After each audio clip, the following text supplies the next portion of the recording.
侵扯白旗，肥佬收晒皮。一場由美國反華政客主導、海外亂港組織敲邊鼓嘅救黎大龍鳳，隨住特朗普一句唔樂觀正式壽終正寢。成班人之前將件事煲到上太空，點知阿侵上咗空軍1號，輕描淡寫咁話習主席話難搞喎，啪一聲，所謂國際線救港嘅幻想正式化為灰燼。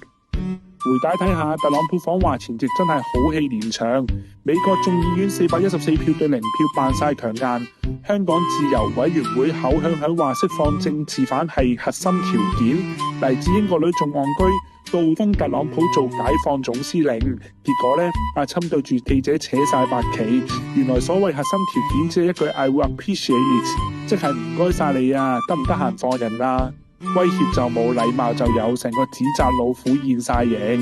仲好笑嘅係，阿侵轉個頭就眉飛色舞話，今明日牧師單案就好樂觀喎。點解？救牧師可以討好福音派選民，救黎智英呢？冇美國選票，冇宗教光環，仲要硬撼中國國家安全紅線，成本效益計完，結論得一個，救你嚟做咩啫？黎智英呢件政治商品，直接掟落垃圾桶，拜拜。成班海外抗爭組織以前當特朗普係聖誕老人，寫晒聯署信要求撤34條紅通令，點知特朗普眼尾都冇睄下，中方一句亂港主謀屬內政兜巴升埋嚟，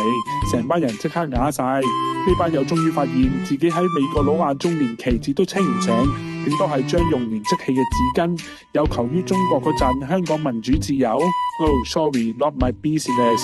黎智英當年高調赴美攬彭斯蓬佩奧大髀，以為有美國撐腰就係香港呼風喚雨，結果錯判國際形勢，低估咗美國自私嘅本性，更低估咗中國維護主權嘅意志。特朗普一句唔樂觀正式棄權，黎智英仲想坐空軍1號反美國，痴人說夢罷了。